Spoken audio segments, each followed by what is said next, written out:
yang terhormat Bapak Kepala Sekolah SD Negeri 5 Bedali, kepada yang terhormat Bu Dani, Bapak Ibu Guru, serta wali murid sekalian.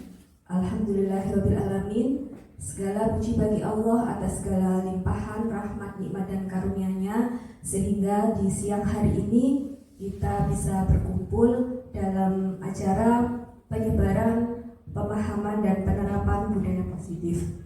Hal ini adalah tugas dari kami JGP Angkatan ke-9.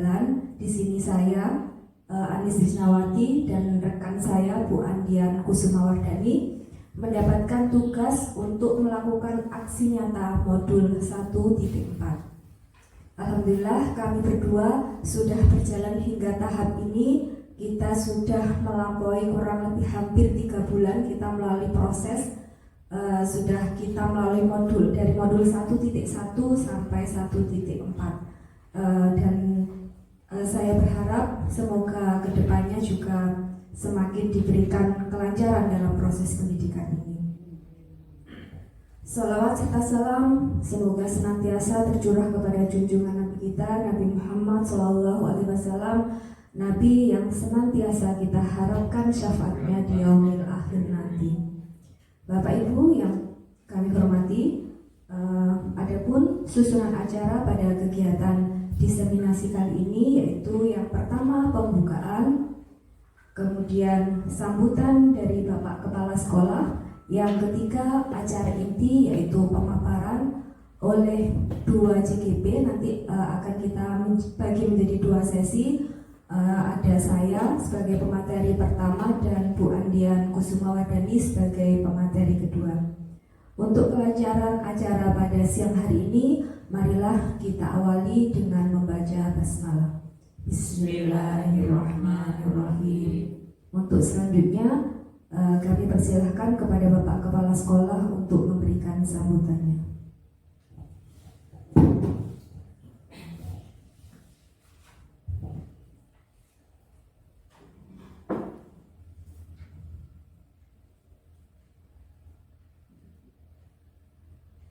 Terima kasih waktu yang diberikan kepada saya. Bismillahirrahmanirrahim. Assalamualaikum warahmatullahi wabarakatuh. Waalaikumsalam warahmatullahi wabarakatuh. Bismillahirrahmanirrahim. Alhamdulillah wa syukurillah ala nikmatillah wa rahmatillah. Wassalatu wassalamu ala nabiyina Muhammadin sallallahu alaihi wasallam wa ala alihi washabihi ajma'in. Rabbi shrah li sadri wa yassir li amri wa hlul 'uqdatam min lisani yafqahu qawli. Amma ba'd. Kepada para Bapak Ibu Dewan Guru, khususnya SDN 5 Bedali Malang yang sangat saya banggakan, dan lebih khususnya kepada JGP calon guru penggerak yaitu Ibu Anis Riznawati bersama Ibu Andian Kusumawardani. Alhamdulillah pada pagi hari ini kami beserta Bapak Ibu semuanya dan juga calon-calon guru penggerak ini kita bisa melaksanakan kegiatan ini dengan baik. Istilahnya kegiatan ini adalah kegiatan aksi nyata ya. Ini mau tidak mau harus dilaksanakan oleh calon-calon penggerak, guru penggerak ya. Dan harapannya di sini ada 2 guru atau calon guru penggerak ya, dengan tujuan agar supaya nanti ke depannya kalau proses kegiatan ini sudah berakhir, yang nantinya agar bisa mewarnai khususnya ada di SDN Bedali 5 ini. Karena yang namanya guru penggerak, jadi serba materi-materi yang berhubungannya dengan calon-calon kepala sekolah itu pasti semuanya diberikan ya, karena ini adalah merupakan suatu tuntutan oleh pemerintah. Pemerintah memang mengadakan dengan adanya CGP ini, tujuan yang pertama ya, bukan tujuan untuk itu harus menjadi kepala sekolah, tidak ya. Karena acuannya sebagai CGP, kalau guru penggerak ini harapannya kan kalau bisa guru semuanya harus mengikuti. Karena apa? Ilmunya ini adalah sangat bagus, ilmunya sangat luar biasa.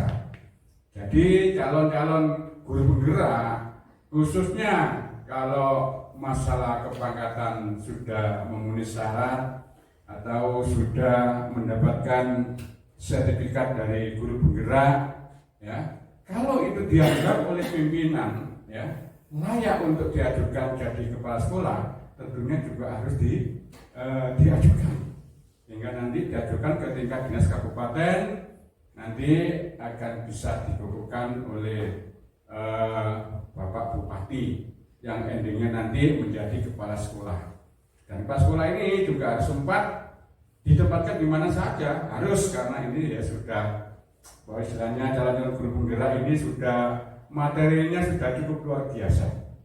Ya.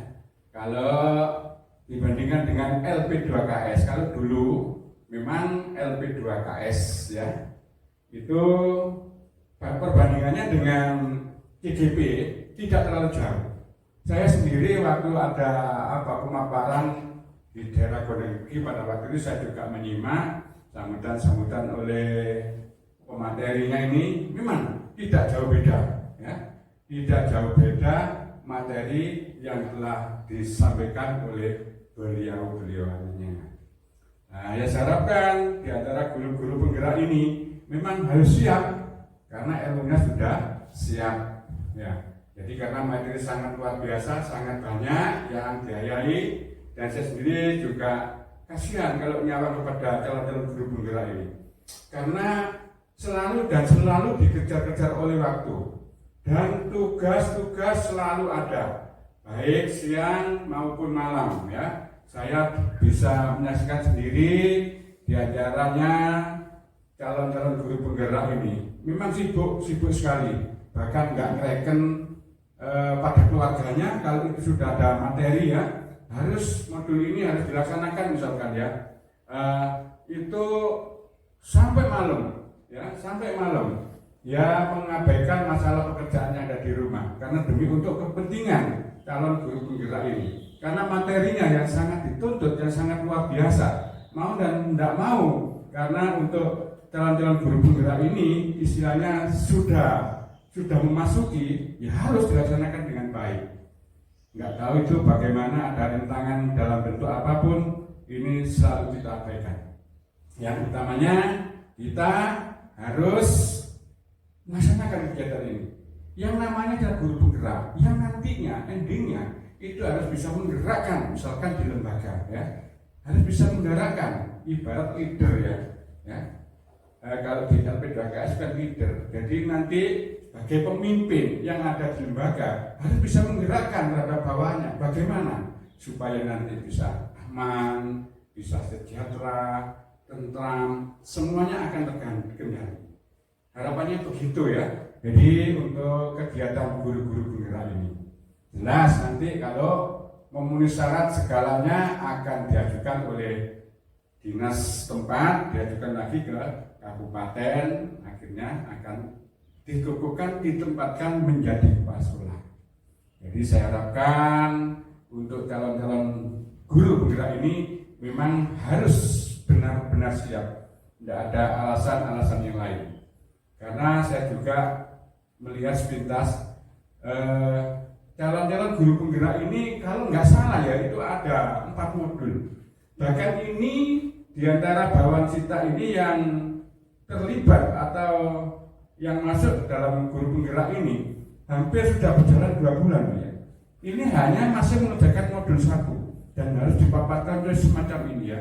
Jadi materi-materi ini semuanya kumpulkan ya, akhirnya harus dipaparkan. Ini belum modul yang kedua. Karena yang jelas untuk guru penggerak ini masa pendidikannya itu tidak main-main ya. Pendidikannya kurang lebih 7 bulan ya. 6 bulan, di antara 6 bulan itu ya. Jadi ini memang benar-benar membutuhkan waktu yang ekstra. Ekstranya sangat luar biasa. Wis gak main-main, kalau memang itu ada tugas mau dan mau harus dilaksanakan, ya. Bahkan suaminya di rumah diabaikan, apalagi anak-anaknya, apalagi pekerjaan rumah ini, ya. Kalau ada tugas mau dan mau, nggak mau ya harus dilaksanakan, gitu ya. Ya ibarat tentara loh, Bu. Tentara kan nggak bojo kalau memang perang ya itu bojonya ditinggal, harus ini, ya. Seperti ibu yang gemuk ini, umum menjadi istrinya tentara, ada tugas, ya harus suami harus berangkat karena itu tugas wajib, ya. Kalau istri ibarat itu bojonya kedua, kalau senjata itu nomor 1, gitu loh. Seperti Bu Titin ini bojo kedua, Bu.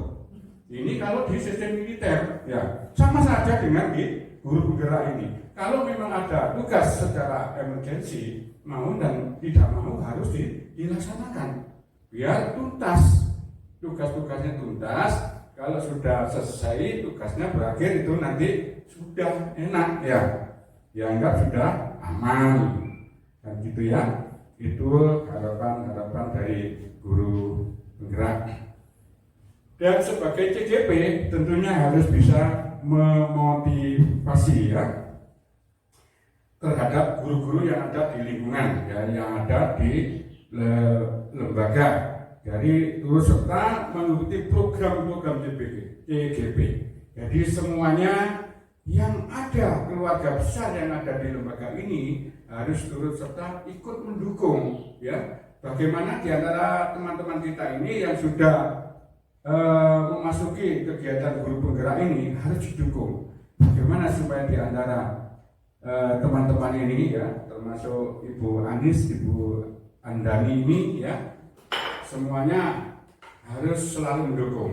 Tanpa ada dukungan dari teman-teman, dukungan dari kepala sekolah, panjenengan tidak bisa berjalan dengan baik untuk kegiatan guru penggerak ini. Jadi semuanya dengan tulus, dengan ikhlas, ikut mendukung, ikut berpartisipasi kepada calon-calon guru penggerak. Kita dukung, karena ini ilmunya sangat luar biasa. Dan nanti kalau masih belum jadi kepala sekolah, bisa diterapkan yang ada di lingkungan sekolah, ya. Bagaimana hasilnya yang bagus dari materi-materi guru-guru penggerak ini. Itu harapannya semua keluarga besar selalu ikut berpartisipasi, mendukung, semangat, jangan pantang menyerah. Kalau panjenengan sudah berjalan hampir 2 bulan, tidak main-main. Waktu 2 bulan, waktu yang kita pergunakan waktu yang sangat luar biasa. Apalagi 6 bulan, ya, masih kurang 4 bulan. Termasuk ini program CGP gelombang keberapa, Bu? Ini ke-10. Oh, angkatan yang ke-9. Dan program CGP ini sampai terus. Harapannya dari pemerintah semuanya itu, ya, harus mengikuti kegiatan CGP. Enggak, ini tujuannya wis golongannya duit kita utamakan nanti biar jadi paslon, enggak. Harapannya pemerintah semuanya diterapkan program-program CGP ini supaya apa? Semuanya akan paham dengan ilmu-ilmu atau materi-materi yang telah disampaikan oleh pemateri-pemateri dari guru-guru penggerak ini, ya, supaya nanti kedepannya juga akan baik. Itu, ya, memang pemerintah itu idenya semacam itu. Jadi kita terapkan yang sekarang ini kegiatan guru penggerak, ya, tidak hanya orang-orang tertentu. Siapa yang mau punya rasa semangat ikut tes, kalau diterima ya harus dilaksanakan. Bagus. Karena ini materi sangat luar biasa, sangat bagus, ya. Memang melalui tahap step by step, ya, melalui tahap untuk mengikuti kegiatan-kegiatan semacam ini tesnya. Bahkan ada tahapan-tahapan. Enggak sekaligus langsung oke, jadi guru penggerak, enggak, ada proses, ya. Ada proses yang berkaitan terus ini. Sampai prosesnya berapa kali baru bisa dinyatakan bisa mengikuti kegiatan pendidikan guru penggerak ini, ya. Bahkan kalau perjanjiannya, Bu, ya, bermaterai enggak, ya?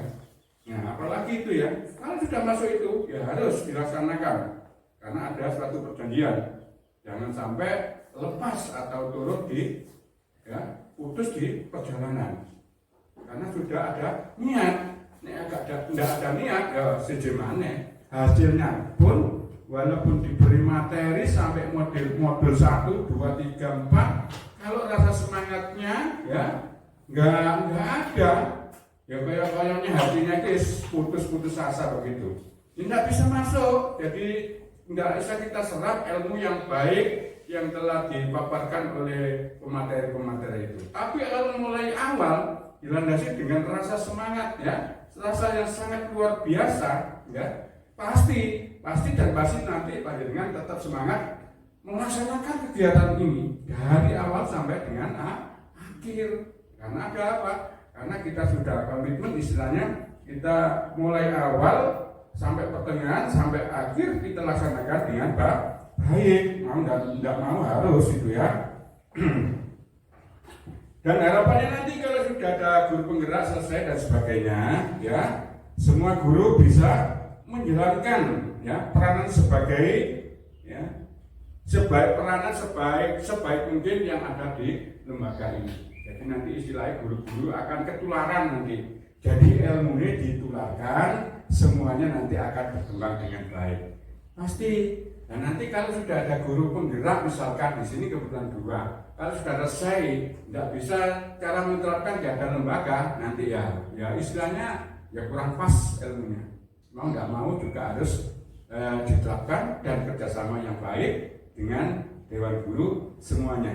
Jadi saling berkaitan, jadi saling dukung-mendukung ya, supaya tujuan endingnya kedepannya akan baik ya, untuk lembaga khususnya. Ini tujuan begitu, harus bisa menggerakkan dalam segala bentuk apapun yang ada di lembaga. Namanya judulnya sudah CGP, calon guru penggerak ya, nantinya sudah selesai dari kegiatan ini udah dianggap pas atau dianggap lebih sempurna lagi kalau kita bandingkan dengan guru-guru yang belum mengikuti kegiatan CGP ini. Jadi harapan saya selaku kepala sekolah di sini kita juga menyemangati ya supaya semuanya semangat, terutama P3K, PNS, harapannya semuanya harus bisa mengikuti dengan ini. Ya, dan ini nanti juga ada tuntutan dari ilmunya ya, tuntutan dari usia 50 tidak bisa ya, di bawah 50 masih bisa mengikuti kegiatan CGP ya. Bahkan tahun-tahun yang kemarin karena mengingat dari calon-calon guru penggerak ini istilahnya banyak yang belum selesai. Di samping itu lembaga-lembaga yang ada di kecamatan ini masih banyak yang kosong karena jumlah personilnya banyak yang purna.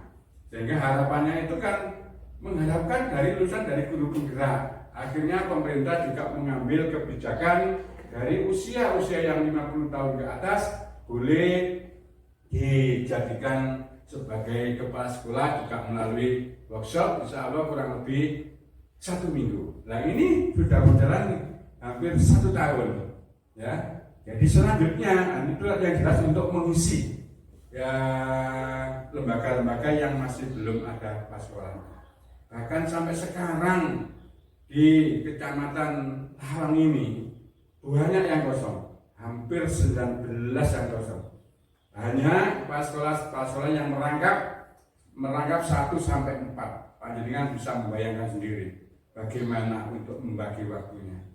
Padahal kalau kita merangkap 2 aja waktunya sudah mondar-mandir, apalagi yang 4 Bapak Ibu ya. Nah, jelas mengalami oter istilah ya, bingung dengan waktu, maunya ke sana, ke sini, ke situ ya. Kalau 4 tempat, lembaga juga begitu ya, yang pegang 2 tempat juga begitu ya, sama. Mestinya dalam satu lembaga itu hanya kepala sekolah 1, sehingga dia di lembaga tersebut ya semuanya itu sudah bisa dikendalikan oleh kepala sekolah, nggak pindah ke sana kemari dan begitu. Kalau gini, yang merangkap ini di sini 1 jam atau 2 jam, selanjutnya ke SD yang lain. Karena apa? Karena ini merupakan suatu keadaan.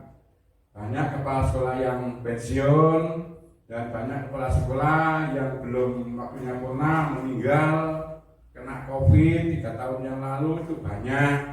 Makanya sekarang ini pemerintah ambil kebijakan dengan baik dengan diadakan program CGP ini.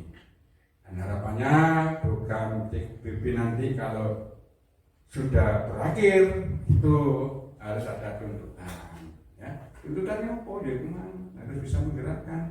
Tapi ibu-ibu semuanya bisa menggerakkan ilmunya, mengendalikan yang ada di lembaga-lembaga itu. Itu ya Bapak Ibu sekalian yang menyangkut untuk kegiatan program PGB ini ya. Terus ada di lembaga itu kalau ada visi misinya tidak apa-apa, disempurnakan lebih, yang lebih baik, yang lebih indah kalau kita baca, kita resapi, kita harus kita rubah tidak apa-apa ya. Yang penting nanti sesuai, jadi kita bisa melangsungkan itu perubahan dari visinya ini ya. Itu atau sing apik tidak apa-apa ya. Dan nanti benar-benar harus dilaksanakan sesuai dengan visi yang telah dirubah oleh guru-guru penggerak ini. Lebih baik, saya kira nanti akan lebih baik. Visi misi tidak usah terlalu panjang-panjang, yang penting sedikit tapi maknanya yang bisa diterima dengan baik ya. Itu. Dan visi misi hanya sekedar buahnya, tapi hanya sekedar dibaca toh nggak bisa melaksanakan, menjalankan apa artinya ya. Jadi simple sedikit tapi pasti ya. Itu bisa dilaksanakan dengan baik ya. Itu Bapak Ibu sekalian ya, untuk masalah pemaparan modul hari ini saya yang telah diberi waktu oleh guru-guru penggerak ini sudah sampaikan garis besarnya. Mudah-mudahan nanti para calon-calon guru penggerak ini kedepannya akan lebih baik dan lebih berkualitas daripada dibandingkan dengan yang belum melaksanakan KGB. Saya kira itu Bapak Ibu sekalian yang disampaikan. Barangkali ada kurang dan lebihnya, ada salah kata. Sekali lagi saya selaku kepala sekolah SD Dali Limo ada kekurangannya. Saya juga mohon maaf yang sebesar-besarnya dan saya akhiri. Usikum fanafsi bitaqwa. Wassalamualaikum warahmatullahi wabarakatuh. Waalaikumsalam warahmatullahi wabarakatuh.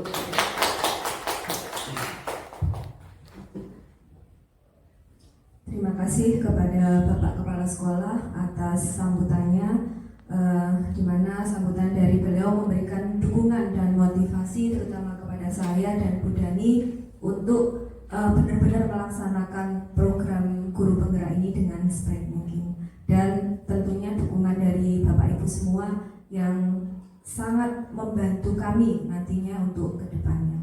Baik Bapak Ibu, di sesi yang pertama ini saya akan langsung untuk memaparkan materi. Tapi sebelumnya biar kita nggak terlalu tegang, Bapak Ibu, mari kita bersama-sama menyanyikan lagu Profil Pelajar Pancasila. Sudah pada hafal ya? Yuk bersama-sama. 1, 2, 3.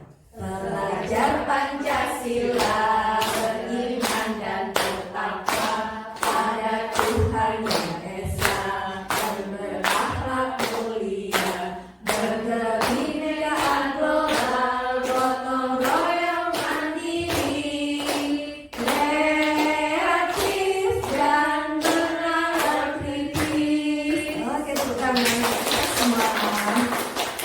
Baik, langsung saya mulai ya Bapak Ibu. Pada kesempatan kali ini dari materi yang ada di layar ini akan kami bagi berdua, saya dengan Bu Dani. Bisa dibaca ya di situ.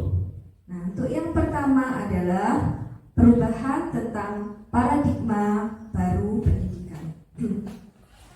Pembelajaran yang berorientasi pada penguatan kompetensi dan pengembangan karakter sesuai dengan dimensi profil pelajar Pancasila, sesuai dengan yang barusan kita nyanyikan. Ada berapa Bapak Ibu? Berapa? Ada berapa? Iya. Pelajar Pancasila harus memiliki profil yang pertama, beriman dan bertakwa kepada Tuhan Yang Maha Esa dan berakhlak mulia. Kemudian berkebinekaan global, bergotong royong, kreatif, mandiri, dan bernalar kritis. Nah, pada paradigma baru pembelajaran ini pola dari belajar mengajar ini haruslah menjadi semakin menyenangkan ya. Pembelajaran, bagaimana kita menciptakan pembelajaran yang menyenangkan. Nah, disinilah kreativitas kita sebagai guru dituntut di situ. Nah, kita harus bisa memberikan pembelajaran yang berdiferensiasi, apalagi sekolah kita adalah sekolah inklusi ya Bapak Ibu. Di sekolah kita ini terdapat bermacam-macam kebutuhan anak ya. Di antara anak reguler pun ada bermacam-macam. Ada anak dengan yang kemampuan berpikirnya tinggi, ada yang sedang, dan mungkin juga ada yang rendah. Dan di sini kita ditambah dengan anak berkebutuhan khusus dengan bermacam-macam ketunaannya ya, dari mulai tunagrahita, ada hiperaktif, autis ya, low vision. Nah, itu yang kita hadapi. Nah, meskipun kita belum bisa melaksanakan pembelajaran berdiferensiasi secara maksimal, tapi di sini kita sudah mulai berusaha untuk itu. Sehingga sebenarnya pembelajaran berdiferensiasi ini bukan hal yang baru ya Bapak Ibu untuk kita. Ini sudah lama kita terapkan, sudah lama kita jalankan.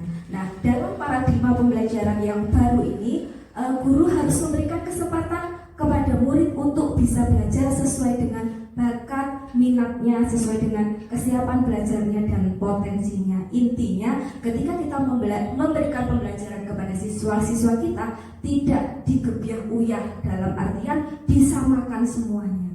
Karena anak-anak kita itu berbeda. Ada anak-anak yang model pembelajarannya dia itu dengan kinestetik, ada yang visual, mereka harus melihat nyata ya, ada yang audio visual ataupun gabungan. Nah, diharapkan kita sebagai pembelajar atau sebagai guru, kita juga harus bisa memberikan pelayanan tersebut kepada anak-anak kita.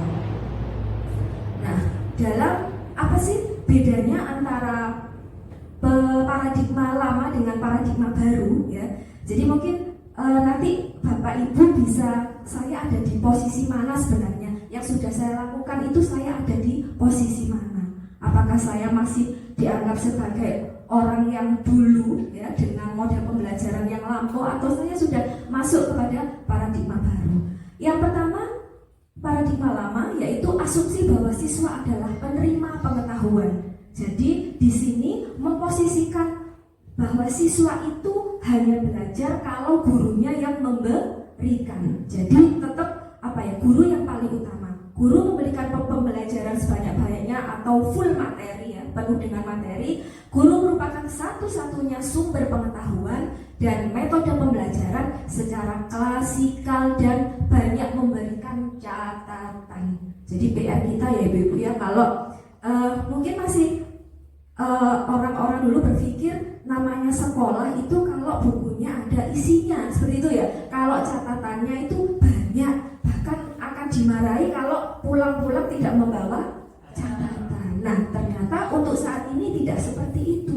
Pendidikan untuk saat ini itu tidak seperti itu.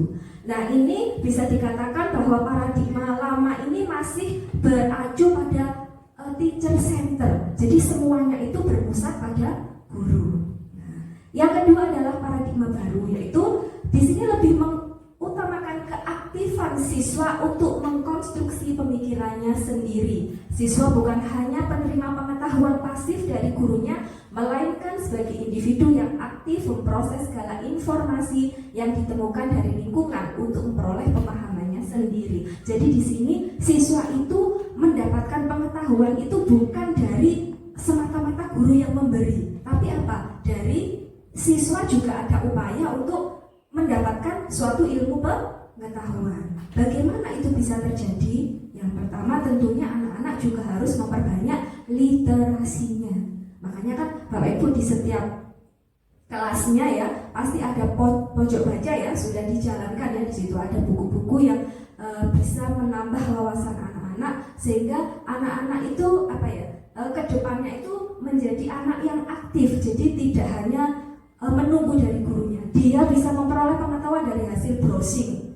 Karena anak-anak saat ini tidak ada yang tidak bersentuhan dengan gadget ya, semua bisa mengakses apapun. Nah itu kesempatan kepada kita untuk memberikan ini ya, menuntut mereka, memberikan motivasi mereka untuk bisa mengakses pengetahuan sebanyak mungkin. Jadi di sini lebih bersifat kepada student center. Jadi pembelajaran yang kita berikan lebih berpusat kepada kebutuhan anak. Apa yang dibutuhkan anak? Anak kinestetik ketika disuruh diam itu memang dia akan kesulitan ya. Makanya di materi-materi tertentu beri kesempatan kepada anak itu untuk bisa mengeksplor dirinya seperti itu ya. Mungkin dari sini ibu, bapak ibu bisa menilai saya sudah ada pada posisi mana? Lama atau yang baru? Gimana? Kebanyakan lama. Masih lama ya. Bagi yang masih lama, mari bersama sedikit-sedikit kita perbaiki lagi. Kita semua di sini adalah tahap belajar. Termasuk saya juga dengan Bu Dani di sini adalah tahap belajar. Yang jelas saya Bu Dani siap memberikan bantuan ya Bu Dani ya kepada Bapak Ibu yang tentunya ingin mengembangkan potensinya. Kita siap menjadi tempat untuk konsultasi, untuk kita menciptakan pembelajaran-pembelajaran yang lebih menyenangkan untuk anak-anak kita. Selanjutnya, budaya positif sesuai dengan filosofi Ki Hajar Dewantara. Dalam guru penggerak ini biasanya kita menyebut Ki Hajar Dewantara itu dengan KHD Bapak Ibu ya. Kita singkat dengan KHD. Budaya positif dalam pemikiran KHD adalah watak atau karakter yang merupakan pencerminan dari diri murid. Kodrat yang mereka miliki dari lahir bisa menjadi budaya positif di sekolah. Nah, anak terlahir ya dalam pendidikan, anak itu harus diberikan pembelajaran sesuai dengan kodratnya, di mana setiap anak itu memiliki dua kodrat, yaitu kodrat alam dan kodrat zaman. Kodrat alam itu adalah kodrat yang dibawa dia sejak lahir. Misalkan setiap anak pasti membutuhkan rasa kasih sayang. Setiap anak itu membutuhkan rasa ingin diperhatikan. Seperti itu ya, yang kita rasakan kan juga seperti itu. Sehingga ketika kita melihat kok banyak sekali anak yang berulang itu sebenarnya ternyata mereka itu ingin lebih kita perhatikan. Dan pembelajaran juga harus sesuai dengan kodrat zamannya. Nah kita pada saat ini ada di era berapa? Gen Z 4.0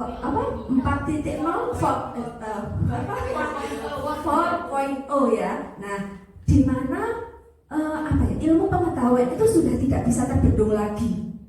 Kita bisa mengakses dari ujung belahan dunia manapun, mulai dari hal yang positif sampai ke hal negatif itu sangat mudah sekali untuk bisa diakses anak-anak. Nah, disinilah peran kita sebagai guru untuk bisa memberikan istilahnya membentengi mereka. Jadi silahkan kalian berteknologi, silahkan kalian mengikuti perkembangan zaman, tapi tetap ingat profil kita yang pertama apa? Beriman dan bertakwa kepada Tuhan yang Maha Esa. Sehingga ketika mereka itu sudah berhubungan dengan dunia luar, mereka tetap akan memiliki batasan. Kemudian pembentukan karakter ini menjadi poin yang penting melalui pendidikan. Pondasi dari pembentukan karakter yang baik adalah penerapan budaya positif di sekolah. Nah, apa sih budaya positif itu sebenarnya? Budaya positif di sekolah adalah nilai-nilai, keyakinan dan kebiasaan di sekolah yang berpihak pada murid agar murid dapat berkembang menjadi pribadi yang kritis, penuh hormat, dan bertanggung jawab.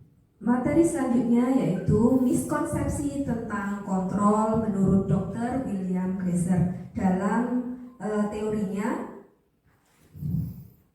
beberapa miskonsepsi tentang makna kontrol yaitu yang perlu diluruskan. Yang pertama, guru mengontrol murid. Sebetulnya guru itu tidak bisa mengontrol murid jika ia atau muridnya tidak mau. Harus ada dorongan tersendiri dari diri murid itu. Dua, penguatan positif, efektif, dan bermanfaat, yaitu semisal bujukan dan nasihat-nasihat. Jika terlalu dalam, maka murid bisa menjadi ketergantungan dan tidak mandiri dalam mengontrol dirinya. Kemudian yang ketiga, kritikan dapat membuat orang merasa bersalah dan dapat menguatkan karakter. Padahal ketika kita harus mengeluarkan kritikan, maka kritiklah secukupnya, dan kritikan tersebut harus membangun, bukan malah kritikan untuk menjatuhkan murid. Sehingga ketika murid salah, kita berkewajiban untuk mengingatkannya tanpa ada unsur untuk menjatuhkannya. Kemudian yang keempat, orang dewasa memiliki hak untuk memaksa. Nah, menentukan pilihan itu adalah hak dari masing-masing manusia atau masing-masing orang. Kan dipaksa itu pasti tidak enak ya Bapak Ibu ya.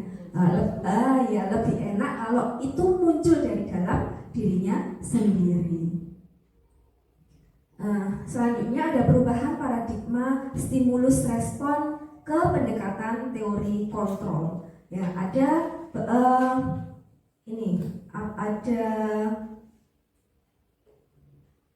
stimulus respon tentang dunia. Jadi di sini guru itu memberikan stimulus dulu, baru kemudian murid itu akan meresponnya. Jadi misalkan anak-anak kalian harus mengerjakan PR. Kalau tidak mengerjakan PR maka kalian nanti akan misalkan mendapatkan hukuman A, B, C, D dan sebagainya. Itu respon yang muncul dari siswa itu adalah karena stimulus yang diberikan oleh gurunya. Kemudian teori ini hendaknya mulai sekarang diperbaiki dengan teori kontrol tentang dunia. Dalam artian di sini siswa itu memiliki teori kontrol untuk dirinya sendiri. Jadi ketika mereka mengerjakan PR, ketika siswa itu mengerjakan PR itu bukan karena disuruh oleh gurunya, tapi dia mengerjakan itu atas inisiatif dari dirinya sendiri. Seperti itu. Pendekatan stimulus respon cenderung melihat perilaku seseorang sebagai reaksi langsung terhadap rangsangan eksternal. Hal ini mengimplikasikan bahwa individu tidak memiliki kendali penuh atas tindakan mereka dan cenderung merespon situasi dengan cara yang terprogram. Jadi di sini diibaratkan robot ya. Robot itu kan sudah dilengkapi dengan program yang ada pada dirinya sehingga dia akan bergerak kalau ada yang menggerakkan. Jadi tidak ada inisiatif untuk bergerak sendiri. Secanggih-canggihnya robot, dia tidak bisa bergerak sendiri. Pasti harus ada program di situ yang memerintahkan dia untuk berbuat A, B, C dan sebagainya. Sedangkan untuk pendekatan teori kontrol merupakan langkah awal yang penting karena paradigma stimulus respon memberikan pemahaman yang dampaknya pada saat itu saja. Jadi stimulus respon hanya memberikan dampak yang singkat. Sedangkan untuk hal ini tidak efektif ya, karena dalam jangka panjang itu akan hilang dengan sendirinya. Akan tetapi dengan pendekatan teori kontrol mengajarkan kita untuk selalu bisa berpikir dan menerapkan sikap positif sehingga akan memberikan dampak positif pula dalam jangka panjang. Jadi di sini kita memberikan pemahaman kepada anak bahwa apa sih sebenarnya pentingnya belajar. Kenapa mereka harus belajar? Itu yang perlu ditanamkan kepada murid-murid kita. Selanjutnya tentang disiplin positif. Apa itu disiplin positif? Yaitu suatu pendekatan untuk menerapkan disiplin dari dalam diri anak tanpa hukuman dan hadiah. Nah, selama ini kan motivasi yang ada pada diri anak itu mereka mau mengerjakan ini karena ada iming-iming dari gurunya. Misalkan termasuk juga ini ya, nanti yang juara 1 di kelas akan mendapatkan hadiah misalkan. Atau nanti yang ramai di kelas itu akan dihukum misalkan seperti itu. Nah itu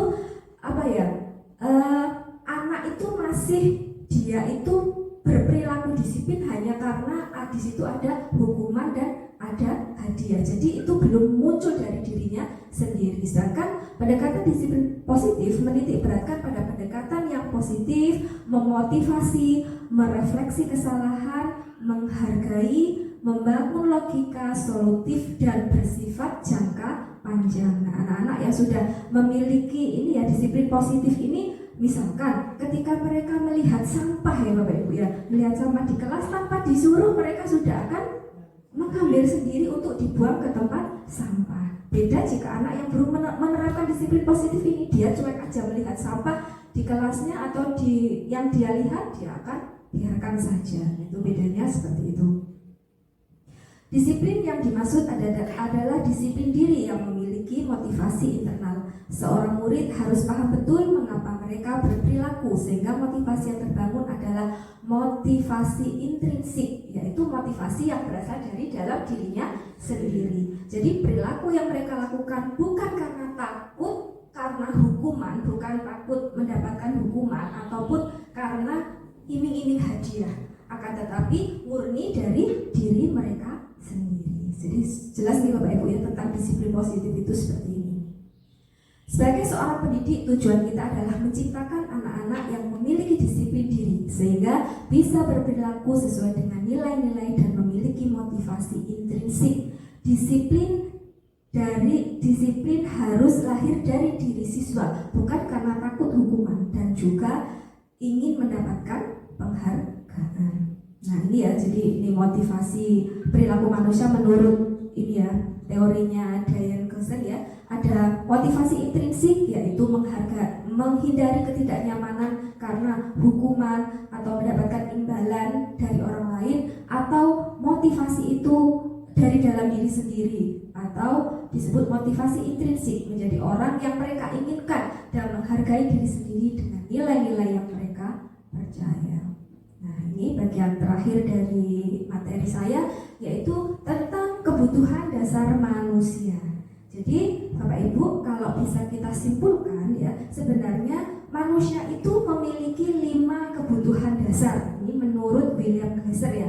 Jadi ada kebutuhan bertahan hidup, ada kebutuhan cinta dan kasih sayang, kemudian kebutuhan kesenangan, kemudian kebebasan dan penguasaan. Nah, kebutuhan bertahan hidup. Kebutuhan bertahan hidup merupakan kebutuhan yang bersifat fisiologis. Jadi kayak manusia itu butuh apa Bapak Ibu? Nah, untuk bisa hidup manusia itu butuh makan, butuh minum. Nah seperti itu ya. Misalkan manusia tidak makan dan tidak minum, kira-kira dalam waktu 3 hari innalillahi Bapak Ibu ya. Seperti itu ya. Dalam contoh kasus di sekolah, misalkan yang kita lihat itu ini, mungkin Bapak Ibu menemukan ada anak yang tidak membawa bekal, tapi dia menginginkan bekal temannya. Nah itu sebenarnya adalah motivasi dia untuk bisa bertahan hidup. Nah sehingga dia mengambil bekal temannya. Kemudian yaitu motivasi kebutuhan kasih sayang ya, cinta dan kasih sayang. Ini adalah kalau tadi bertahan hidup adalah fisiologis ya, kalau kasih sayang itu adalah kebutuhan psikologis ya. Pada umumnya anak-anak yang memiliki kebutuhan kasih sayang dan rasa diterima oleh temannya itu ingin ini ya, intinya mereka itu sebenarnya ingin diterima oleh teman-temannya yang lain, ingin disukai oleh teman-temannya yang lain, sehingga apa ya, mereka itu menganggap teman itu sangat penting. Mereka akan sangat bingung ketika dicueki temannya, bahkan sampai nangis ya Bapak Ibu ya, ketika kalau bahasanya mereka aku gak dibolo dan lain sebagainya, sehingga mereka itu menangis. Nah itu sebenarnya wujud dari bentuk mereka itu membutuhkan apa? Cinta dan kasih sayang ya. Yang ketiga adalah kebutuhan akan kesenangan, yaitu kebutuhan untuk mencari kesenangan, misalkan bermain, tertawa ya. Dan kebutuhan ini muncul sejak kecil ya, sejak bayi ya. Kita melihat bayi itu ketika dikudang-kudang ya, mereka akan apa? Tertawa ya, mereka akan senang. Nah seperti itu. Ternyata sampai dewasa pun apa ya, anak-anak juga membutuhkan itu ya. Contoh di sekolah misalnya ketika ada anak yang senang mengganggu temannya. Jadi ketika ada temannya yang apa ya, sampai nangis digoda, dia akan merasa puas. Nah itu sebenarnya adalah apa ya, wujud dari puas itu adalah wujud dari apa? Kesenangan dia, seperti itu. Kemudian yang keempat yaitu kebutuhan akan kebebasannya. Anak-anak dengan kebutuhan kebebasan ini menginginkan pilihan. Mereka perlu banyak bergerak, menyukai hal baru dan menarik, dan suka untuk mencoba-coba. Misalkan di dalam kelas ya, ada anak-anak yang diberikan bekal makanan tempe, dia pasti ingin mencoba melihat temannya, kok temannya bawa telur, yang lainnya apa? Ada bekal ayam. Nah, sehingga dia itu apa ya? Menginginkan juga seperti itu ya. Mereka juga akhirnya apa? Mengambil paksa bekal temannya. Nah, itu sebenarnya adalah wujud dari kebutuhan mereka untuk memperoleh kebebasan. Kemudian yang terakhir adalah penguasaan. Nah, kebutuhan akan penguasaan yaitu di sini anak-anak itu memiliki kebutuhan dasar yaitu penguasaan yang intinya anak-anak di sini itu ingin menguasai temannya, ingin menjadi pemimpin bagi teman-temannya. Makanya kan mereka akan senang jika misalkan dikatakan, oh ini ketua gengnya ini, misalkan seperti itu ya Kak. Kita juga kadang menjumpai seperti itu ya. Jadi dia akan senang ketika ada temannya itu takut kepada dia. Oh berarti saya di sini itu yang paling berkuasa. Nah itulah beberapa tentang teori kebutuhan manusia yang harapannya dengan kita sudah mengetahui ini, kita bisa, sebagai guru saya harus bertindak seperti apa sih jika di kelas kita menemukan anak yang seperti ini, saya sebagai guru harus melakukan apa gitu. Harapannya bisa seperti itu. Nah Bapak Ibu, kiranya cukup sekian materi di termin pertama dari saya. Untuk selanjutnya akan saya serahkan kepada Bu Andiani. Terima kasih.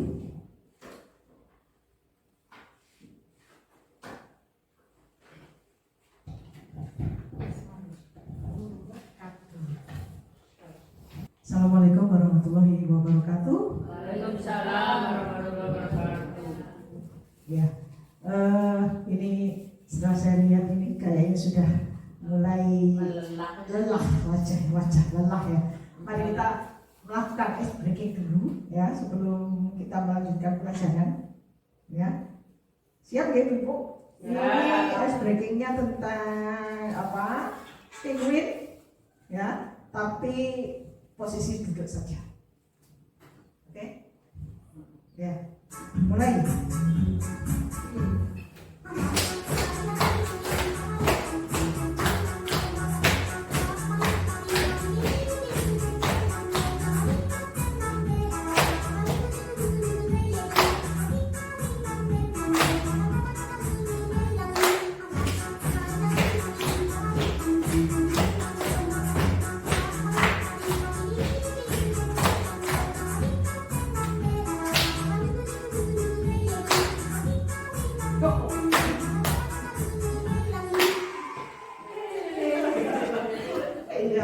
Terima kasih Bapak Ibu. Kita sudah ice breaking ya semangat ini tetap. Oke. Ya, kita lanjutkan ya Ibu untuk materi. Kebetulan materi saya dimulai dengan hukuman, konsekuensi dan restitusi. Apakah ibu-ibu dan bapak-bapak tahu apa itu hukuman, apa itu konsekuensi, dan apa itu restitusi? Nah, iya, hukuman ya, tapi kan merupakan suatu bentuk akibat atas perilaku yang tidak sesuai dengan aturan atau norma yang berlaku.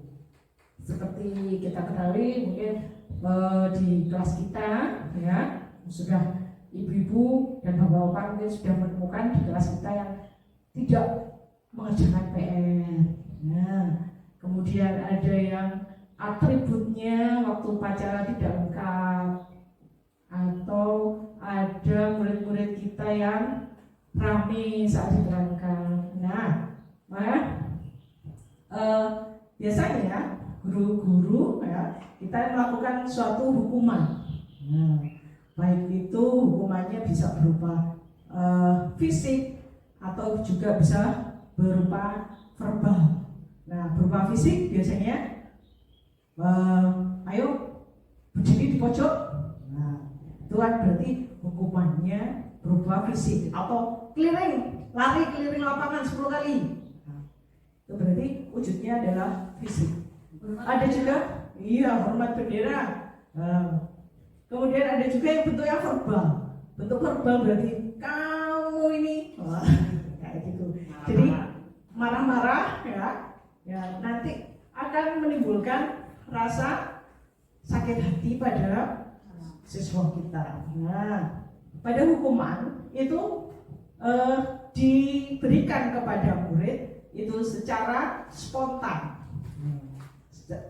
Jadi tidak ada rencana terlebih dahulu. Jadi begitu rame langsung, ayo maju ke depan, berdiri di sana. Nah, ini kan sifatnya spontan, ya, tidak terencana. Kemudian bagi muridnya ini tidak tahu apa yang akan terjadi, ya. Muridnya nggak tahu, muridnya rame. Nah, muridnya nggak ngerti hukumannya apa, kan muridnya tidak mengetahui sebelumnya karena tidak diajak untuk berbicara sebelumnya, tidak ada pembicaraan sebelumnya. Nah, murid tidak dilibatkan dalam hukuman ini. Nah, kemudian hukuman ini bersifat satu arah, yaitu dari guru ke murid. Jadi tidak ada imbal baliknya dari murid ke guru. Jadi sifatnya satu arah.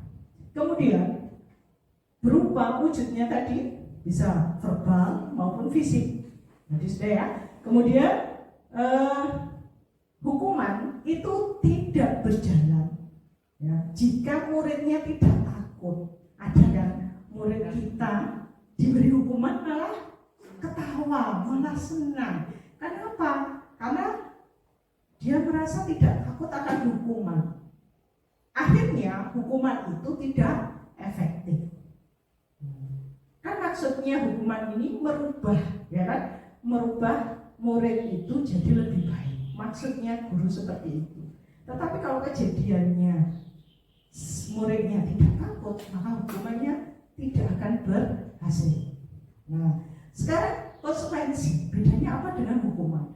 Kalau konsekuensi berarti dia sudah terencana terlebih dahulu, sudah disepakati sebelumnya.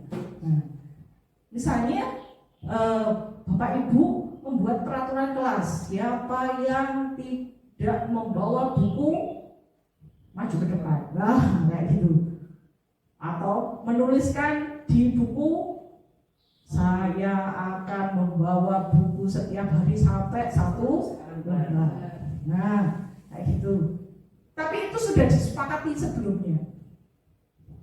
Guru sudah menjelaskan kepada muridnya, nanti kalau kamu tidak mengerjakan PR berarti kamu harus menulis ini 10 kali. Nah, kayak itu. Terjadi kesepakatan. Jadi murid tahu, guru tahu. Itu konsekuensi. Kemudian konsekuensi ini tetap membuat murid itu tidak nyaman. Ya kan? Karena apa? Karena murid merasa, iyo, saya salah, gitu. Berarti kan ada suatu ketidaknyamanan yang disuruh menulis 10 kali, berarti kan tidak nyaman dia. Yang lainnya sudah istirahat, dia menuliskan hukumannya menulis selama 10 kali. Nah, itu. Jadi selanjutnya adalah sikap guru selalu memonitor pelaksanaannya. Jadi guru memonitor, kamu sudah selesai belum hukumannya? Sudah nulis belum 10 kali? Nah, kayak gitu. Itu adalah konsekuensi. Sedangkan restitusi adalah proses menciptakan kondisi murid untuk memperbaiki kesalahannya sehingga bisa kembali ke kelompoknya dengan karakter yang lebih kuat. Nah, itu bedanya. Jadi murid bisa timbul rasa dalam dirinya bahwa apabila saya melakukan suatu kesalahan, berarti dia harus tanggung jawab. Nah, jadi dia akan merasa karakternya ya lebih kuat lagi. Kemudian restitusi dilakukan secara kolaborasi antara guru dan murid untuk mencari solusi. Jadi bersifat dua arah. Jadi ada dari guru ke murid, ada murid ke guru. Ya. Jadi kerjasama antara murid dengan guru. Kamu tidak mengerjakan PR. Nah, kira-kira solusinya apa ya? Nah, seperti itu. Jadi itu adalah restitusi. Jadi ada kolaborasi, ada kerjasama. Kemudian membantu murid belajar dari kesalahan. Nah, jadi guru membimbing murid, kamu sudah berbuat salah. Kira-kira, nah, kalau kamu berbuat salah, apa yang bisa kamu ambil pelajaran dari sini? Kamu bisa, akibatnya apa ya? Misalnya dijawab, saya jadi bodoh. Nah, kayak gitu. Bisa. Jadi murid ada motivasi intrinsiknya, motivasi dalam dirinya untuk bisa memperbaiki diri dari kesalahan tersebut. Nah, materi saja adalah penghargaan atau reward. Nah, seperti kebalikannya tadi, kalau tadi ada hukuman, ya, sekarang ada penghargaan atau hadiah. Nah, reward. Nah, penghargaan yang merupakan hadiah atau imbalan jasa yang diberikan karena melakukan sesuatu yang baik. Tentu kalau murid mengerjakan PR rajin, masuk sekolahnya tertib, tidak pernah bolos, nah, ya kan nanti dari guru biasanya ada penghargaan. Wah, kamu anak hebat, ya kan? Atau mungkin bisa memberikan berupa hadiah. Nah, karena penghargaan itu bisa berupa hadiah fisik, ya, bentuk fisik, hadiah, kemudian poin, kemudian apa? Mungkin piala atau medali. Nah, itu kemudian bisa juga berupa pujian. Nah, pujian, wah kamu anak pintar, ya, hebat kamu. Nah, itu merupakan pujian atau juga penghormatan. Nah, biasanya kalau anak yang diberi hadiah, diberi apa pujian, nah, otomatis dari teman-teman yang lain itu ada timbul rasa penghormatan. Yore, pinter ternyata itulah kayak gitu. Jadi ada penghormatan. Kemudian memberikan tanda bagi murid yang berkemampuan lebih. Nah, ini yang secara tidak sadar penghargaan itu berarti kita memberikan stempel ke murid, ya, bahwa dia mempunyai kemampuan yang baik dibandingkan dengan temannya. Nah, itu. Kemudian memotivasi untuk mencapai kemampuan yang tinggi. Dari penghargaan ini, maka otomatis murid yang diberi penghargaan ataupun murid yang belum mendapat penghargaan akan merasa termotivasi. Aku kepingin dapat hadiah. Atau bisa juga saya harus mempertahankan hadiah ini, saya harus mempertahankan penghargaan ini. Nah, jadi dia termotivasi untuk mempunyai kemampuan yang lebih. Nah, tetapi ada namanya yang dihukum oleh penghargaan. Nah, kok bisa ya penghargaan kok bisa menghukum ya? Nah, itu. Kira-kira bagaimana Bapak Ibu? Dihukum oleh penghargaan itu kira-kira bagaimana? Nah, karena apa ya? Apa yang menyebabkan penghargaan itu bisa sama dengan hukuman? Ya. Karena yang pertama adalah memberikan pengaruh jangka pendek dan jangka panjang. Nah, pengaruh jangka pendek, bagaimana pengaruh jangka pendek itu?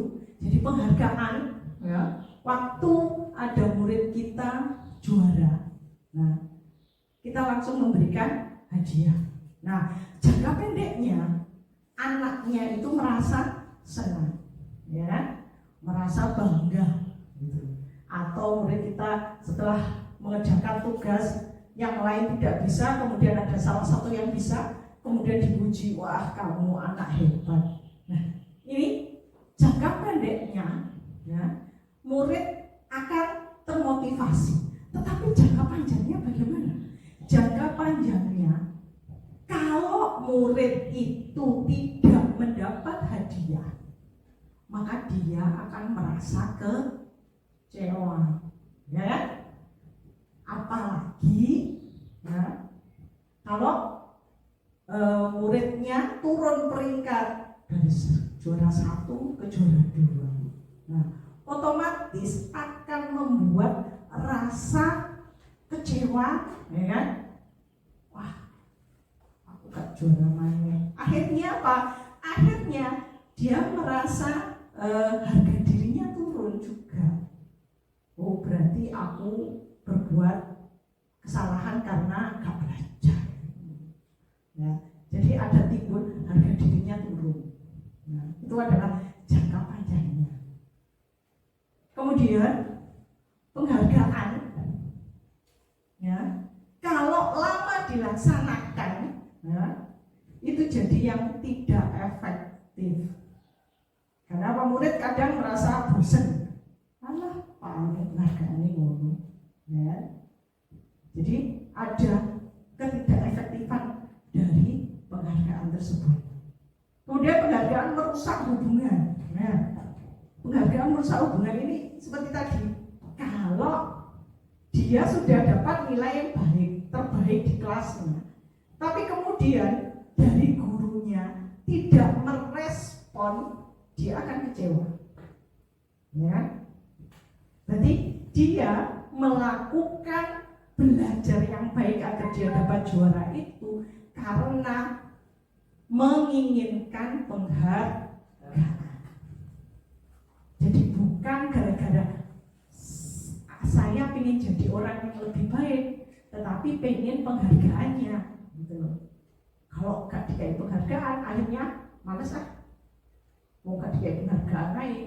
Nah, kayak gitu. Jadi penghargaan itu dapat merusak hubungan antara murid dengan guru. Kemudian penghargaan mengurangi ketepatan. Nah, penghargaan ini ada suatu penelitian, ya, bahwa yang satu dikasih penghargaan, kemudian yang satu tidak. Waktu dia disuruh mengerjakan soal, yang selalu diberi penghargaan ini justru dia melakukan beberapa kesalahan, sedangkan yang tidak dikasih penghargaan dia mengerjakannya banyak benarnya. Nah, jadi ini penghargaan mengurangi ketepatan karena selalu dipuji, terus akhirnya dia merasa menyepelekan. Akhirnya dia tidak jadi mawas diri. Nah, akhirnya melakukan pekerjaannya secara sembrono. Kemudian penghargaan menghukum. Nah, penghargaan yang menghukum ini, ya, karena itu tadi bahwa setiap kali kita melakukan yang hal baik, ya, itu karena pengaruh dari luar, bukan dari dirinya sendiri. Jadi penghargaan ini seperti menghukum pada dirinya apabila dia tidak dapat penghargaan. Kemudian penghargaan merupakan motivasi ekstrinsik, ya, karena penghargaan adalah memotivasi diri dari luar, bukan dari dalam. Itu. Nah, ini melanjutkan dari penghargaan, restitusi, ya. Kemudian ada 5 posisi kontrol guru dari Diane Gossen.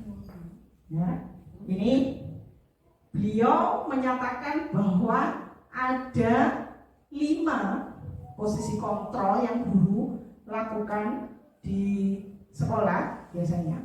Yang pertama adalah penghukum. Nah, mungkin Bapak Ibu ada yang mungkin merasa pernah melakukan ini, menghukum muridnya sebagai penghukum. Nah, muridnya nggak kerjakan PR dihukum, pernah?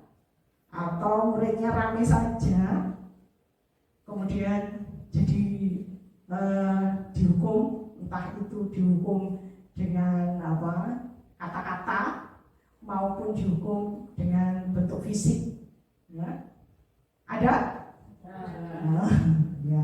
Jadi penghukum ini berarti guru melakukan kontrol guru, ya, yang dilakukan apabila muridnya salah diberi hukuman, maka dinamakan penghukum.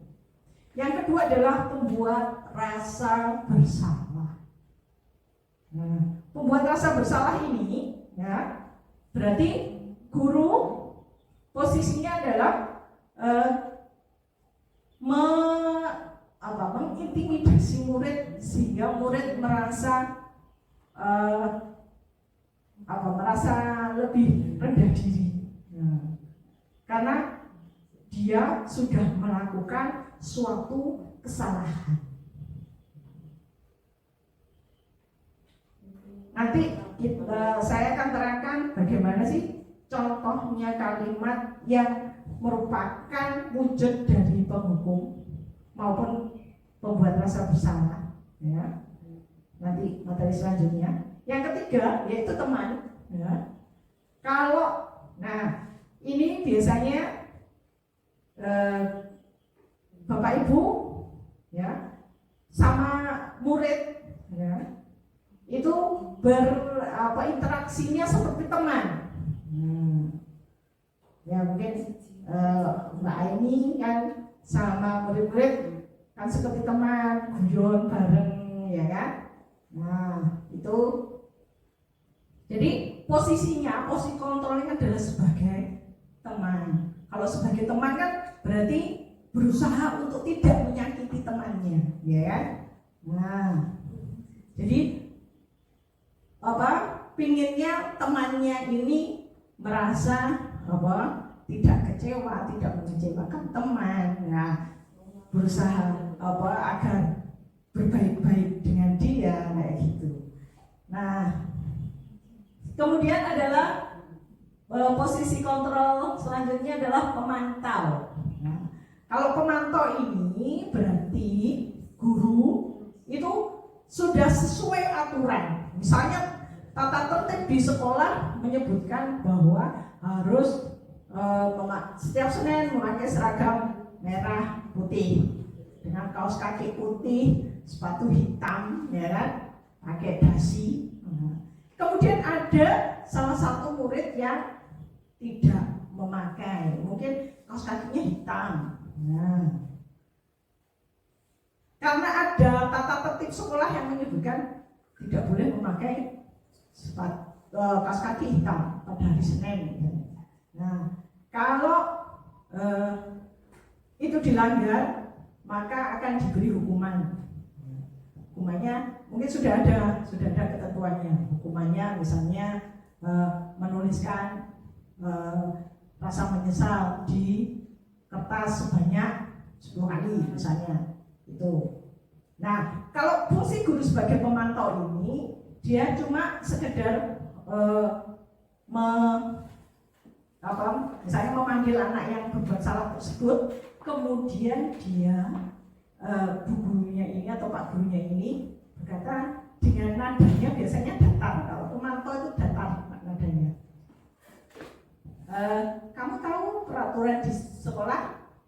Ya, misalnya gitu. Kemudian, apakah kamu tahu apa konsekuensinya? Tahu, Bu. Silahkan lakukan. Ya, kayak gitu. Jadi sebagai pemantau ini sifatnya datar. Nah, yang terakhir adalah sebagai manajer. Inilah yang diharapkan bagi guru-guru kita, ya, fungsi posisi kontrol sebagai manajer. Kalau sebagai manajer berarti posisi kontrolnya itu berkolaborasi dengan murid, ya. Kalau murid berbuat salah, maka guru berkolaborasi dengan murid mencari solusi yang terbaik. Itulah adalah fungsi kontrol sebagai manajer. Kira-kira mana dari fungsi kontrol ini yang menjadi idaman bagi Bapak Ibu? Yang mana? Sebagai penghukum, pembuat rasa bersalah, sebagai teman atau pemantau atau manajer? Sebagai manajer. Ya. Karena manajer ini fungsinya untuk membangkitkan membangkitkan rasa ini, motivasi intrinsik dalam diri siswa, dan gurunya tidak membiarkan tetapi berkolaborasi. Nah, ini adalah contoh kalimatannya, penerapan 5 posisi kontrol guru sebagai penghukum. Nah, biasanya dengan nada suara yang keras. Kalau penghukum itu dengan nada suara yang keras. Patuhi saya. Awas kalau tidak. Kayak gitu. Itu merupakan penghukum. Nah, pasti selalu yang terakhir selesai. Kamu ini biasanya nadanya penghukum seperti itu. Ya. Kemudian pembuat rasa bersalah. Kalau pembuat rasa bersalah biasanya nadanya rendah. Ibu sangat kecewa pada kamu. Gimana sih kamu kok bisa melakukan hal ini? Ya, gimana kalau orang tuamu tahu kamu melakukan hal seperti ini? Nah, jadi pembuat rasa bersalah biasanya nada suaranya itu rendah. Nah, kemudian sebagai teman. Nah, kalau sebagai teman nadanya nada bercanda. Nah, ayolah bantu ibu demi ibu ya. Nah, bantu dong. Nanti ibu dimarahin kepala sekolah loh. Nah, kayak gitu merupakan sebagai teman. Ya. Kemudian sebagai pemantau. Nah, sebagai pemantau nadanya datar, tanpa ekspresi. Karena apa? Karena dia berperan hanya menjalankan apa yang menjadi peraturan di sekolah. Nah, peraturannya apa? Sanksinya apa kalau kamu melanggar? Apa yang telah kamu lakukan? Nah, jadi nadanya datar. Nah, jadi tidak ada interaksi emosi yang sebagai pemantau ini. Kemudian yang terakhir adalah manajer. Kalau sebagai manajer biasanya ya bicaranya lembah lembut, tetapi juga ada ketegasan di situ. Apa yang kamu yakini? Nah, apa kamu meyakininya? Nah, misalnya apa sih keyakinan kelas kamu apa? Jadi ditanyai apakah dia yakin dengan apa yang sudah dia buat sebelumnya, yaitu nanti keyakinan kelas. Nah, apa rencanamu untuk memperbaiki kesalahan kamu? Jadi ngajarnya lemah lembut, tapi diajak untuk kerja sama mencari solusi. Jadi solusinya lebih banyak dari apa yang diusulkan oleh siswa.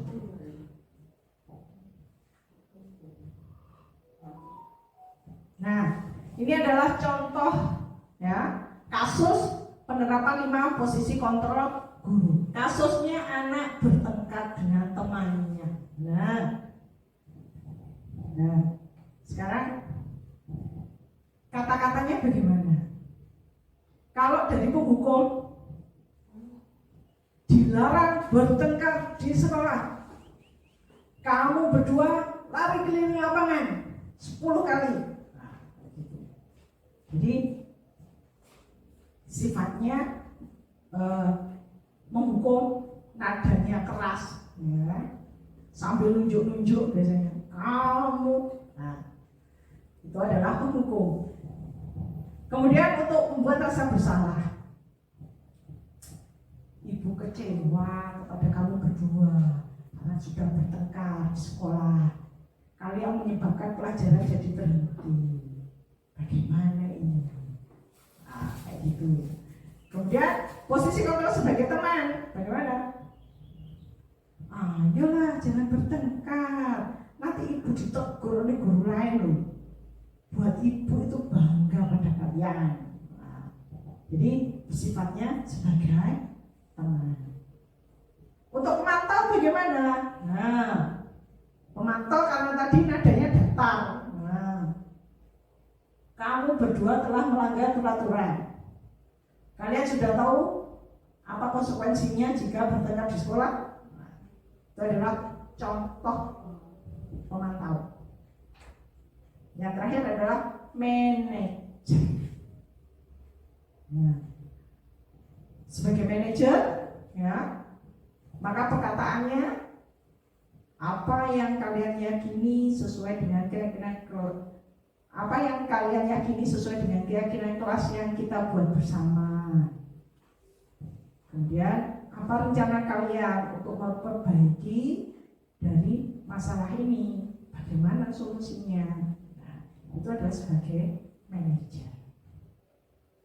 Nah, dari penghukum pembuat rasa bersalah, ya, dari penghukum dulu, ya, itu efeknya pada siswa itu merasa sakit hati karena sudah dihukum, ya.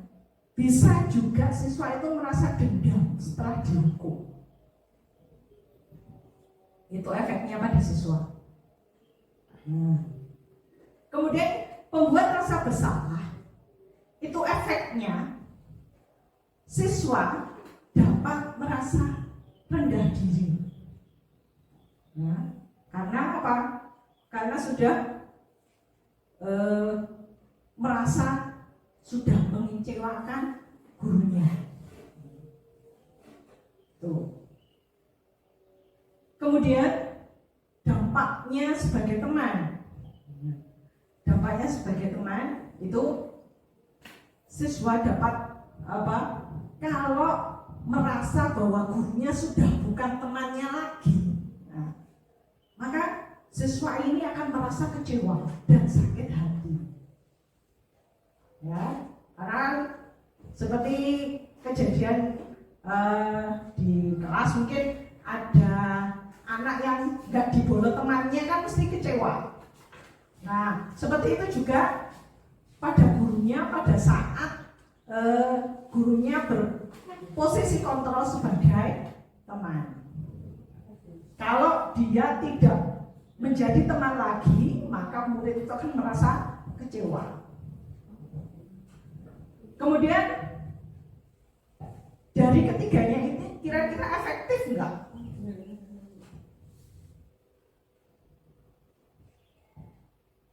Kira-kira efektif bagi murid atau tidak? Posisi kontrol sebagai penghukum, pembuat rasa bersalah, sebagai teman, itu efektif nggak bagi siswa pada saat siswa melakukan suatu kesalahan? Nah, bagaimana?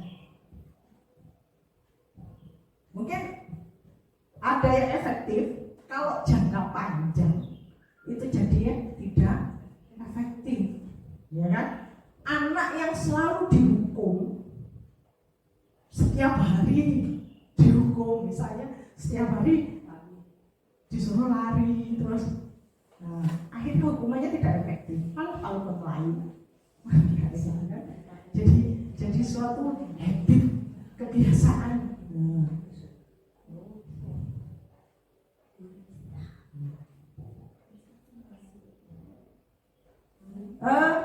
Selanjutnya sebagai pemantau berarti dampaknya apa kepada siswa kalau pemantau? Kalau sebagai pemantau berarti siswa hanya tahu apa dia melanggar hukum, ya kan? Tanpa dia diajak untuk mencari solusi. Dia cuma sekedar menjalankan tanggung jawabnya pada saat dia bersama, tanpa ada dampak instinktif dalam dirinya untuk berusaha memperbaiki diri. Nah, sebagai manajer, apa dampaknya? Apa dampaknya kepada murid? Sebagai manajer, berarti dampaknya murid bisa apa? Murid merasa lebih nyaman, ya, merasa lebih nyaman. Karena apa? Karena dia didengar oleh gurunya. Pada saat dia melakukan kesalahan, dia didengar. Apa sih penyebab kesalahanmu? Nah, dia akhirnya bercerita, Bu, saya datang terlambat itu karena tadi malam itu adik saya sakit. Nah, jadi bukan sekedar dihukum saja, tapi didengar. Karena apa? Karena tadi yang sudah Bu Anis jelaskan tentang kebutuhan dasar manusia, cinta dan kasih sayang. Anak-anak yang berangkatnya itu sudah full kebutuhannya, full kasih sayangnya, dia akan mudah belajar di dalam kelas dibandingkan anak-anak yang berangkat dari rumah kadar kasih sayangnya masih separuh atau bahkan tidak ada. Maka di kelas dia akan membuat ulah. Gitu. Ya. Jadi sebagai guru kita harus memahami bagaimana kondisi murid, ya. Bagaimana kebutuhan murid itu, apakah sudah dipenuhi apa belum. Kalau belum dipenuhi, ya, gurunya usahakan untuk memenuhi. Jadi kalau dia kurang perhatian, kurang kasih sayang, coba dari Bapak Ibu guru beri dia perhatian, beri dia kasih sayang agar tabung kebutuhannya itu penuh. Nah, kalau sudah penuh, berarti dia siap untuk belajar.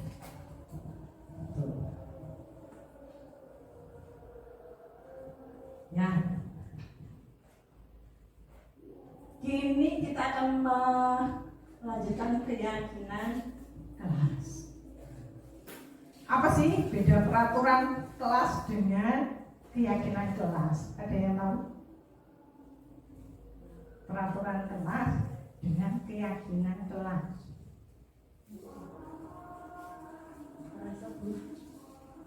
Belum tahu ya? Jadi perbedaan peraturan kelas dengan keyakinan kelas. Peraturan kelas itu sejumlah peraturan yang harus ditaati, harus dipatuhi, ya, saat di dalam kelas. Kemudian apa? Memuat hal-hal yang harus dilaksanakan dan yang dilarang. Contohnya, dilarang rame, nah, harus mendengarkan guru saat diterangkan. Nah, tidak boleh membuli. Jadi memuat hal-hal yang harus dilaksanakan dan yang dilarang. Kemudian biasanya menggunakan kalimat yang negatif. Kalimat negatif di sini dari kalimat yang cenderung menggunakan kata tidak. Dilarang. Dilarang rame. Tidak boleh berkeliaran. Tidak boleh berlari-lari dalam kelas. Biasanya gitu. Jadi kalimatnya adalah negatif. Sedangkan keyakinan kelas bagaimana? Keyakinan kelas itu merupakan pernyataan universal. Jadi secara global. Jadi tidak merinci satu-satu. Di dalam kelas harus misalnya seragam setiap Senin harus memakai dasi. Jadi pernyataannya itu sifatnya universal, global. Kemudian menggunakan kalimat positif. Kalau kalimat negatif itu tadi menggunakan dilarang, tidak boleh. Jadi untuk keyakinan kelas kalimatnya positif, menjaga sopan santun, ya, kayak gitu. Kemudian semua warga kelas dilibatkan dalam membuat keyakinan kelas. Jadi bukan gurunya yang membuat, tetapi guru bekerja sama dengan murid untuk sama-sama membuat keyakinan kelas. Kalau peraturan kan berarti gurunya yang buat. Sedangkan untuk keyakinan kelas kita kerjasama atau berkolaborasi. Ya. Untuk praktek membuat keyakinan kelas, ini kebetulan saya sudah praktek di kelas, yaitu yang pertama, anak-anak saya suruh menuliskan apa yang menjadi keinginannya, ya, itu selama pembelajaran di dalam kelas itu bagaimana.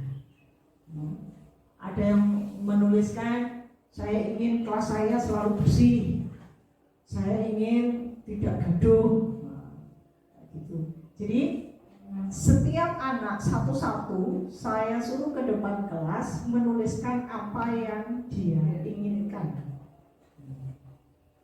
Dari tulisan tersebut, dari tulisan seluruh murid tersebut dirumuskan, ya, ini dirumuskan menjadi kalimat yang global, kalimat yang universal.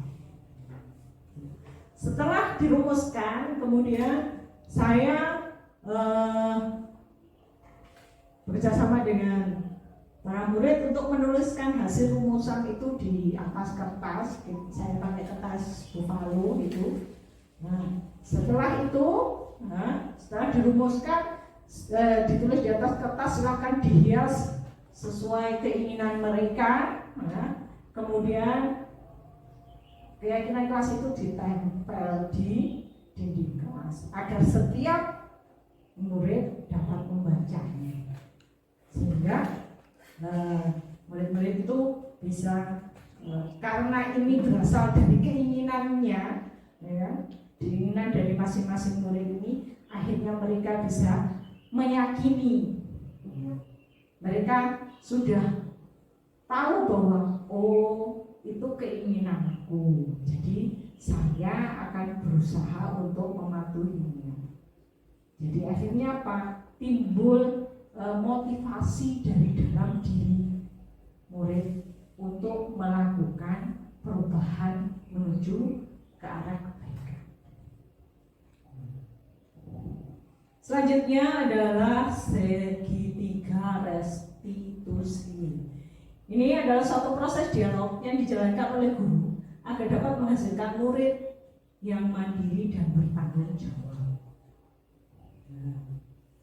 Segitiga restitusi itu yang pertama, menstabilkan identitas. Oke. Ya. Jadi ketika murid melakukan suatu kesalahan, ya, maka yang perlu sebagai guru lakukan berdasarkan segitiga restitusi itu, bahwa guru berdasarkan prinsip bahwa membuat kesalahan adalah bagian dari proses belajar. Karena apa? Karena tidak mungkin setiap manusia itu luput dari kesalahan. Nah, kita harus menstabilkan emosi dari murid kita, ya, agar dapat tenang, ya. Jadi guru menenangkan muridnya, ya, agar dia sadar bahwa oh ya, berbuat salah itu wajar. Kemudian apa? Tidak ada manusia yang sempurna. Wajar, misalnya ada anak yang berkelahi, wajar jika kamu marah karena kamu diolok-olok, wajar. Tetapi ingat, bukan hanya menstabilkan identitas. Kalau sebagai guru itu membenarkan, bukan maksud kita membenarkan kesalahan, tidak, tapi membuat murid itu jadi tenang, menenangkan murid. Kemudian setelah itu baru tindakan selanjutnya adalah validasi tindakan yang salah.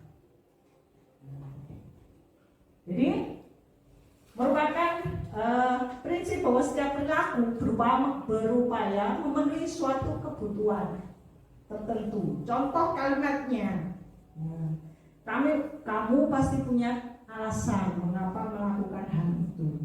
Jadi murid merasa didengar, ya, merasa diperhatikan saat dia melakukan kesalahan. Jadi guru tidak langsung menghukum, tidak langsung menjudgment, ya, bahwa salah ya salah, tetapi kita memberikan reaksi, memahami, mendengarkan apa sih alasan yang murid mendasari murid berbuat kesalahan. Kalimat selanjutnya, padahal kamu bisa melakukan hal yang lebih buruk dari ini ya, tetapi ternyata kamu bisa mengendalikan diri. Jadi kamu hebat. Kemudian kalimat selanjutnya, kamu melakukannya karena kamu ingin mempertahankan diri kan. Misalnya ada anak yang bertengkar karena diolok-olok. Nah, kemudian yang misalnya ada yang sampai nangis, nah, berarti yang membuat nangis itu biasanya kan langsung dipanggil sama gurunya, ya kan? Kenapa kamu membuat nangis temenmu? Nah, itu. Nah, itu ditanyakan alasannya apa? Bu, saya kan ya tidak terima kalau diejek. Nah, jadi melakukannya karena ingin mempertahankan. Yang terakhir dari institusi adalah menanyakan keyakinan. Karena kita tadi sudah membuat keyakinan kelas, nah, kita kembalikan lagi. Keyakinan kelas kan dibuat atas dasar pemikiran murid. Nah, ini keyakinan ini kita kembalikan lagi ke murid.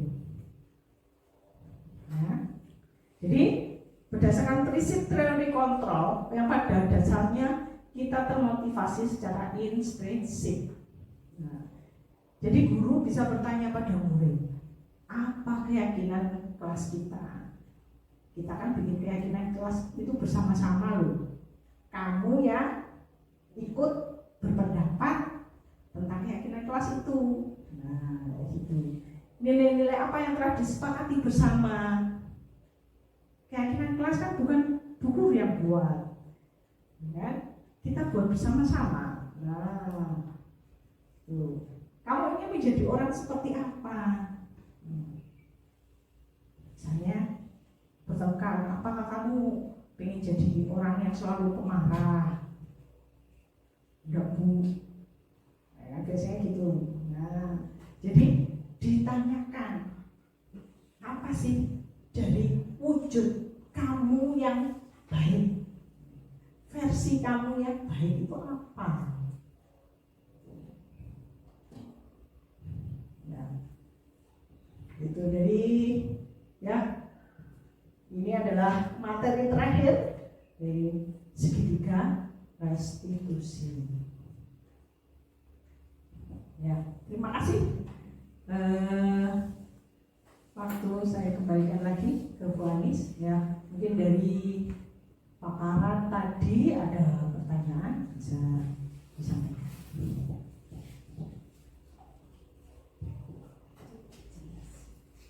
Terima kasih Bapak Ibu. tadi sudah dipaparkan yang lebih jelas ya, sudah sangat jelas oleh Bu Andian tadi. Tapi tidak menutup kemungkinan Bapak Ibu ada hal yang mau ditanyakan tentang materi kita pada siang hari ini. Monggo kita persilakan. Bisa ke saya ataupun ke Bu Dani. Monggo ada?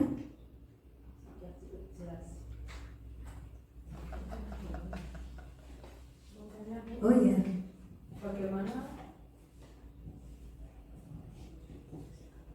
Bagaimana cara menumbuhkan budaya positif di sekolah? Terima kasih. Terima kasih, pertanyaan yang sangat bagus dari Bu Titin. Bagaimana cara menumbuhkan budaya positif di sekolah? Baik, budaya positif di sekolah itu bisa kita tumbuhkan yang pertama dengan melakukan pembiasaan yang baik. Jadi kita memulai budaya positif itu dengan melakukan pembiasaan yang baik yang sudah ada di sekolah kita. Kemudian dalam pelaksanaannya pembiasaan itu harus mendapatkan dukungan dari semua warga sekolah. Intinya di sini dalam suatu lembaga sekolah kan di situ tentunya ada bapak kepala sekolah, ada guru, ada wali murid, ada muridnya. Nah, untuk bisa budaya positif itu terbentuk atau terlaksana ini diperlukan adanya kolaborasi, kerjasama. Jadi semuanya mendukung untuk mewujudkan terciptanya budaya positif di sekolah. Mungkin itu Bu. Yang lain ada pertanyaan? Pas? Alhamdulillah sudah cukup Bu Andian. Ternyata kayaknya sudah pada pinter-pinter semua, tinggal prakteknya. Alhamdulillah, tinggal nanti kita prakteknya bersama-sama ya Bapak Ibu. Nanti bagaimana kita menerapkan membuat keyakinan kelas harus seperti apa seperti yang disampaikan Bu Dani. Kita melakukan restitusi kepada siswa kita dengan tahapan-tahapan tadi ya. Kita di sini adalah sama-sama belajar. Yang penting kita semangat untuk melakukan perubahan menjadi yang lebih baik lagi demi terciptanya pembelajaran yang memang benar-benar diharapkan oleh siswa. Jadi siswa di sini merasa dihargai, siswa itu merasa guru tidak hanya terfokus pada materi saja, tapi guru lebih memberikan pemenuhan kebutuhan siswanya. Baik Bapak Ibu, saya kira itu yang bisa kami sampaikan. Saya dan juga Bu Andian mohon maaf apabila selama proses diseminasi ini ada salah kata ataupun yang tidak berkenan di hati Bapak Ibu. Kami mohon maaf yang sebesar-besarnya. Saya akhiri. Kita tutup dengan doa dulu ya, dengan baca hamdalah. Alhamdulillahirabbil alamin. Saya akhiri bila taufiq wal hidayah. Assalamualaikum warahmatullahi wabarakatuh.